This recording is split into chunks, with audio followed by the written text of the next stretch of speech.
Hey everybody, it's Jason Blaha here with Jason Blaha Strength and Fitness, and today I want to kind of break down for a lot of younger guys who are newer to all this to understand why you don't really need to worry about what professional bodybuilders do. It really isn't going to be relevant or helpful to you to know it or try to imitate it. But a quick reminder, if you guys will please click like down below and drop me a comment, it would be greatly appreciated.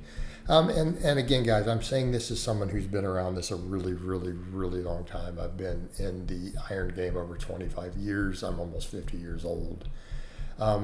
Coached quite a bit, seen a lot, talked to a lot of people. And here's the thing I'm going to note.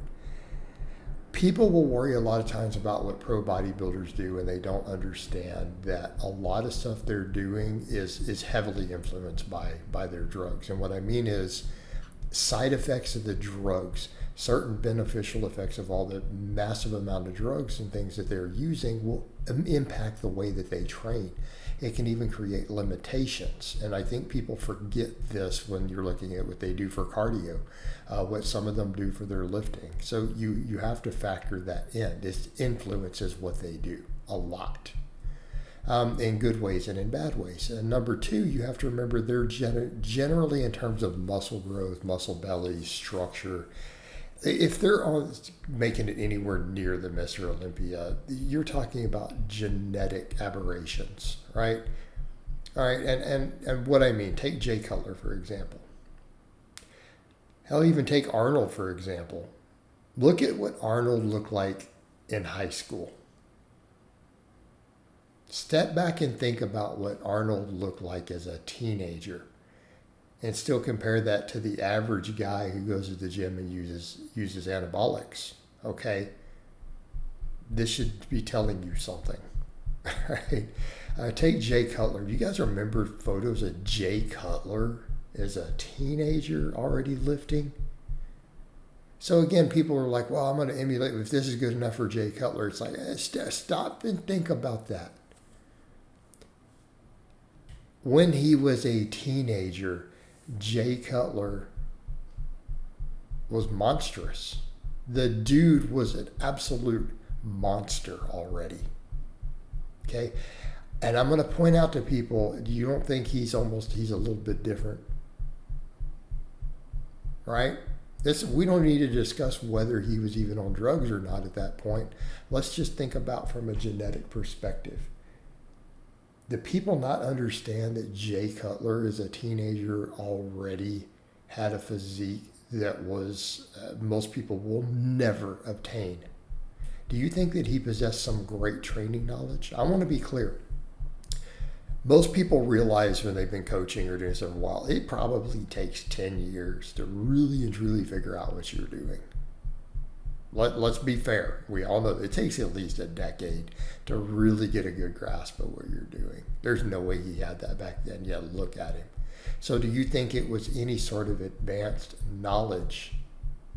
Or do you think he was just a straight genetic freak?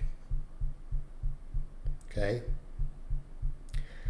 Now, accordingly, do you think he ever had to necessarily learn the optimal ways to train or do anything for the average person? People say, but he got all these greater results, so he must have known something. And I'm not saying he didn't, right? But just use this as an example.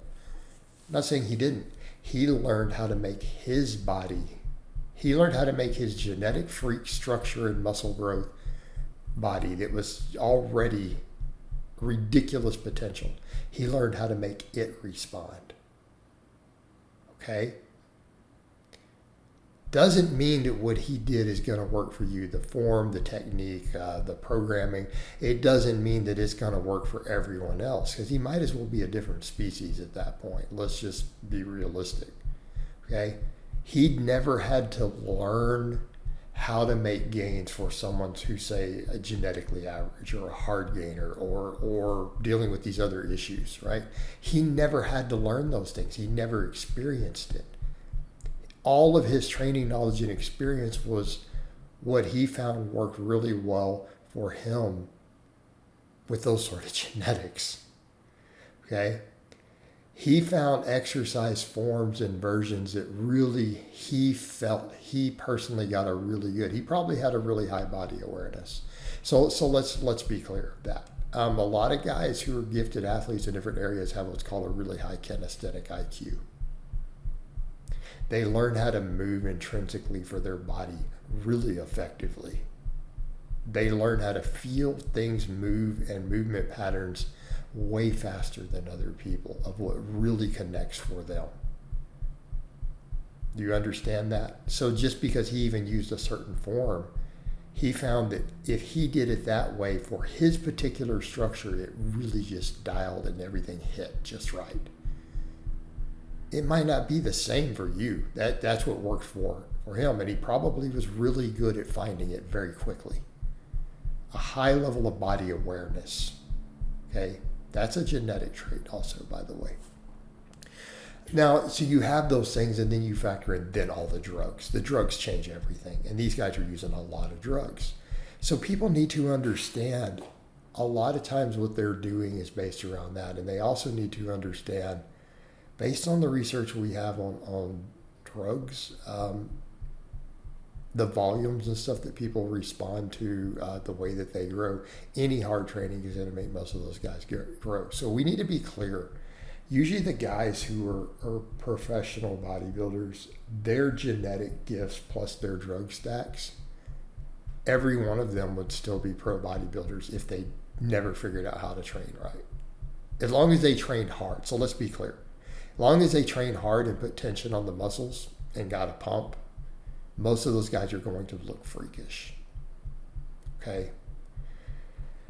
And that's just reality. That's just reality. Genetic freaks plus huge amounts of drugs. And keep in mind, that's something that some people pointed out. One of the genetic traits for pro bodybuilding is having a high tolerance to side effects. In other words, the pro bodybuilder may get a larger response to the drugs, milligram per milligram, and less side effects. See where we're going with that? You're not even going to be able to do their whatever drug stack they're doing. You might not even be able to tolerate the side effects of their drug stack. So they might gain twice the muscle from the same drug stack that you would, while getting 1/10 of the side effects. Okay, so just be aware of these things, and that affects everything that they do. So again, I would point out, if you're trying to get advice, maybe get your training advice from coaches who help people with your genetics or average genetics or normal people get results. Would probably be a better use of your time than looking at what a pro bodybuilder did. And of course I'm biased because this is what I do as a coach. But again, my advice, take it or leave it.